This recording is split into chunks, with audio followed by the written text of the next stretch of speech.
Amados irmãos, amadas irmãs, amados amigos, amadas amigas, iniciaremos hoje o estudo sobre Abacuque. Abacuque foi um profeta, de Deus, e muitas das vezes ele se sentia inseguro e indagava a Deus o porquê. Nós não devemos perguntar por quê, mas ele procurava sempre saber Deus por quê. E agora? Por que Deus? No versículo primeiro ele diz assim: até quando, Senhor, clamarei eu, e tu não me respondes? Tu não me escutas? Gritarei, Senhor, violência, e não nos ajudas, não nos salvas, não nos livra. A violência está sobre nós, nos atingindo, nos derrubando, nos sacrificando. Nós não temos força, nós não temos poder, Deus.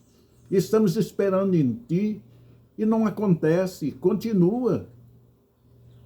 Os ímpios estão nos destruindo e Tu não vês, Senhor. E continua. No versículo 2 ele diz: até quando, Senhor, clamarei eu e Tu não me escutarás?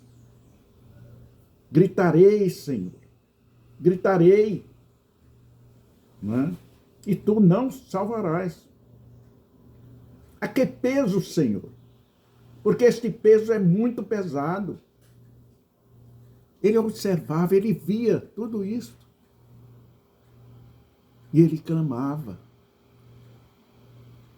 Era um homem de oração, um homem que acreditava, que confiava, e no seu conceito pessoal, imaginava que o castigo deveria vir só para os ímpios.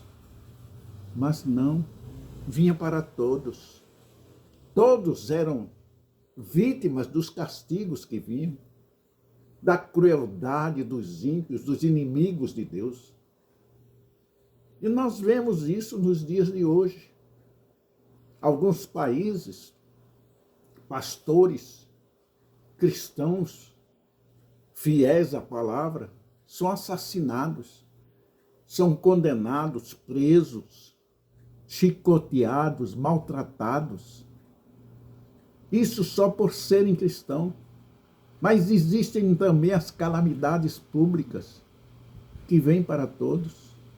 Nós temos um exemplo agora no sul do país, as enchentes, chovendo gelo, numa época em que não era para ter calor. Tudo está acontecendo porque o mundo está na perdição, no pecado. Mas por que nós também somos vítimas? Porque nós fazemos parte também desse corpo de pecadores.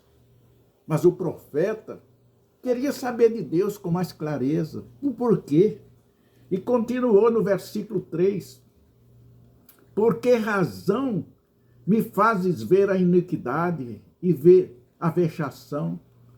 Por que a destruição e a evidência estão diante de mim? Há também quem suscite a contenda e o litígio. Isso nós vemos nos nossos dias. É repetição do passado. Nós vemos nos nossos dias as leis, a constituição de um país sendo rasgada e atingindo gregos e troianos. Todos são atingidos. Porque quando vem para todos. Embora nós sejamos minimizados.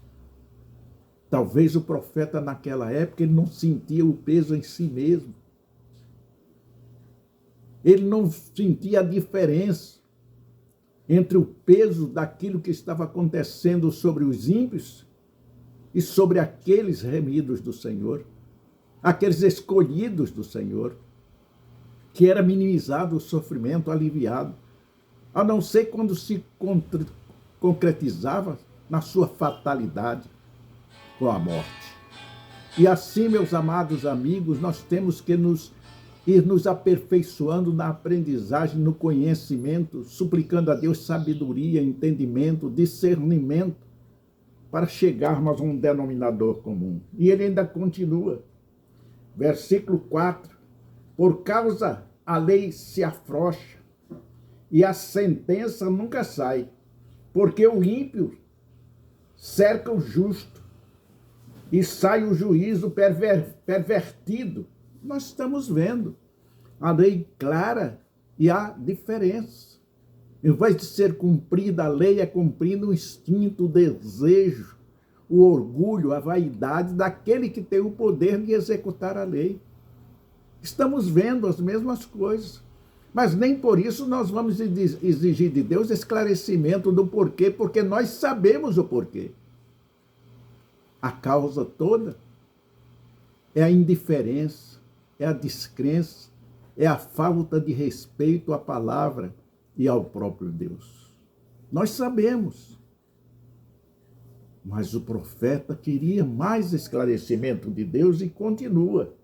Versículo 5, vede entre as nações e olhai, e maravilhai-vos e admirai-vos, porque realizo em vossos dias uma obra que vós não crereis quando vos for contada.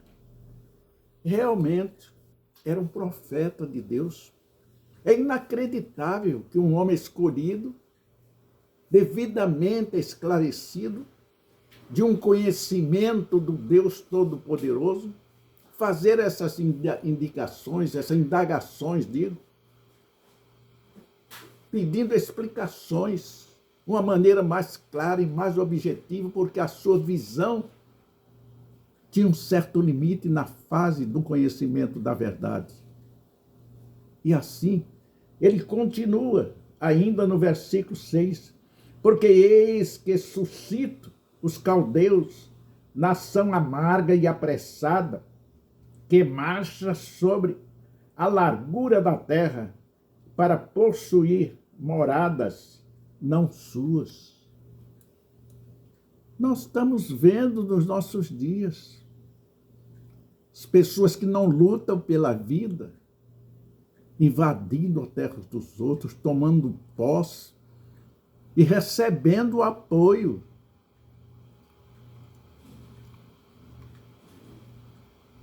Ninguém quer nada. Quando há facilidade, ao invés de dar, dê emprego, dê trabalho, para que se ganhe o pão de cada dia com dignidade, com honra. E não acontecia isso, o povo de Deus estava sendo sacrificado, o povo de Deus estava sendo humilhado, pisado.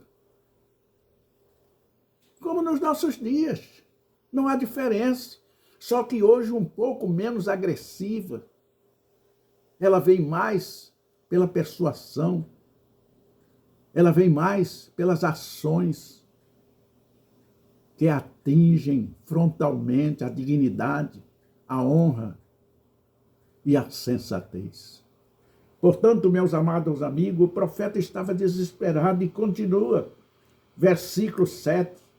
Horrível e terrível é, dela mesmo sairá o seu juízo e a sua grandeza. Sim, é da própria terra que vai sair. Para aqueles que, ora, se acham grandes demais, poderosos demais, a mão de Deus chegará sobre eles e sobre aqueles que zombaram, que desrespeitaram, que desonraram a palavra do Senhor, no seu tempo, no tempo de Deus, e não no nosso tempo, não no tempo que nós achamos que deveria acontecer.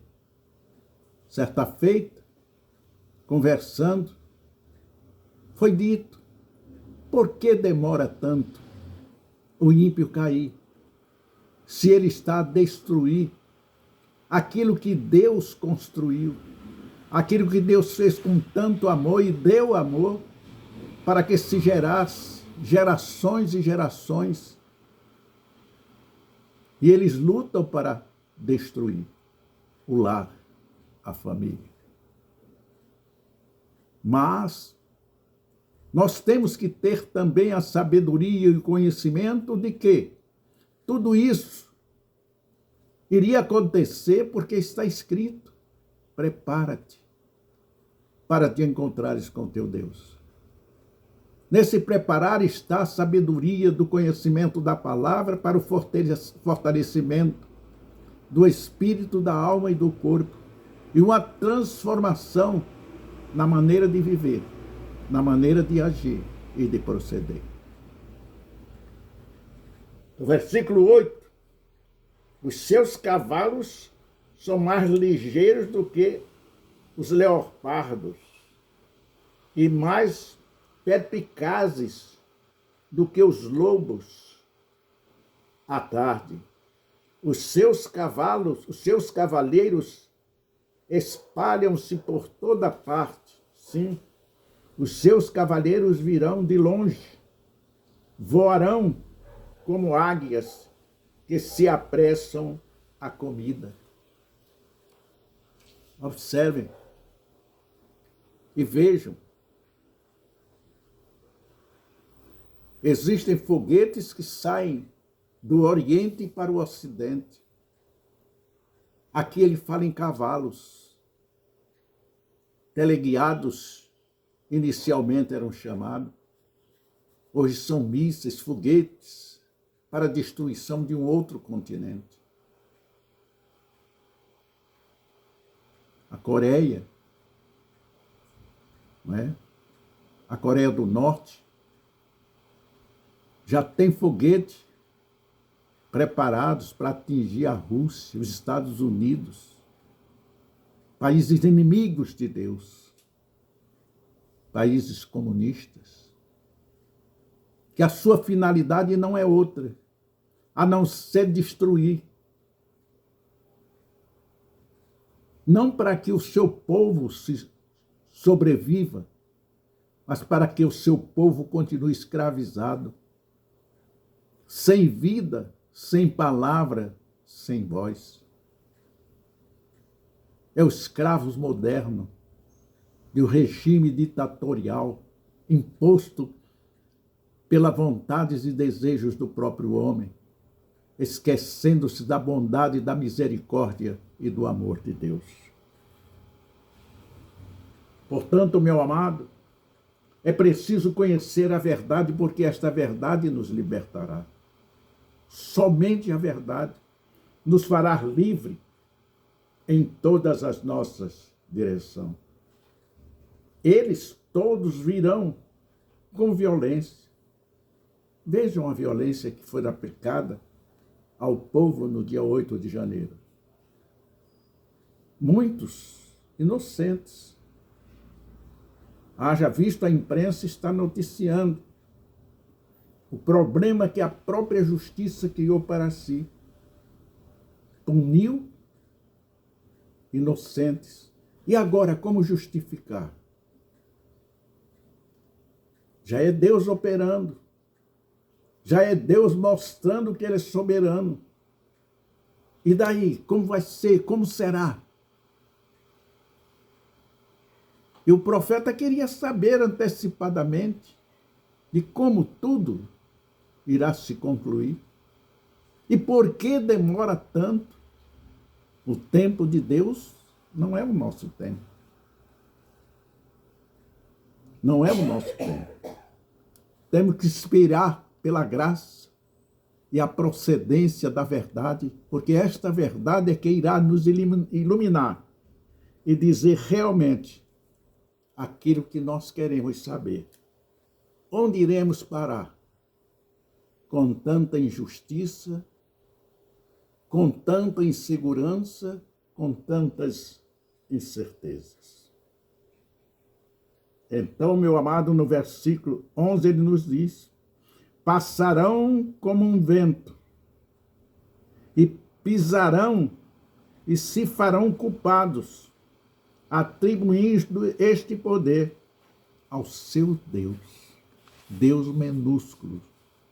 Deus escrito com letras mínimas possíveis de tamanho.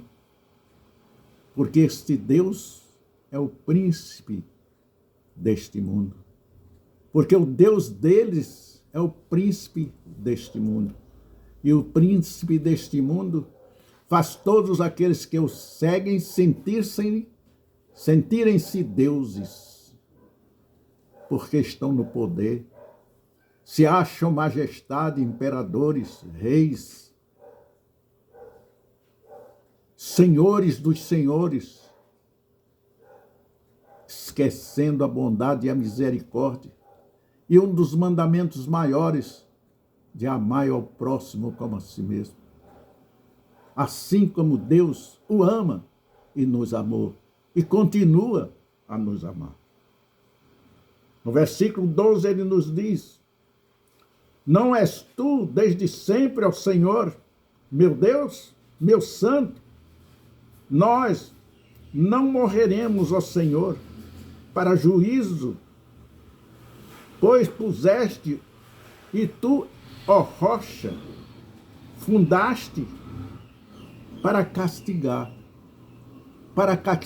o ímpio. E por que este castigo demora tanto? E eles se vangloriando, banqueteando-se da miséria que eles inseriram, induziram e determinaram para aqueles que estão na prisão, na fome e na miséria. Por que demoras tanto, Senhor? Nós não temos que perguntar. Nós temos que orar e esperar. Deus sabe o que está fazendo. Deus conhece tudo. Antes de você indagar de Deus, indague de você mesmo. E eu? O que tenho feito para evitar o pecado? O que tenho feito para evitar que isto aconteça? Como poderei evitar? Orando, buscando, lutando pela perfeição, e o menor se sentir maior na oração, no poder de clamar bênçãos de Deus para a solução dos problemas nacionais, dos problemas internacionais e do problema íntimo da vaidade, da arrogância e da prepotência dos poderosos que estão querendo destruir a família brasileira. É importante que nós oremos, mesmo assim, com toda essa insegurança, com essas indagações. O profeta tinha fé, o profeta acreditava no poder de solução de Deus, de resolução total, de um renovo naquele povo pecador. Mas só o pecado nos leva a esse estado de inseguranças, de incerteza e de indecisão. Versículo 16. Por isso, sacrifica a sua rede e queima incenso e sua draga, porque com elas se engordou a sua porção e se engrossou a sua comida. Porventura, por isso, esvaziará a sua rede e não deixará de matar os povos continuamente? Este é o primeiro capítulo do livro de Abacuque. Continuaremos amanhã, se Deus assim nos permitir. Até outra vez nos encontrarmos. Que Deus continue te abençoando abundantemente, em nome do Senhor Jesus. Os santos dizem amém. Em nome do Senhor Jesus. Amém.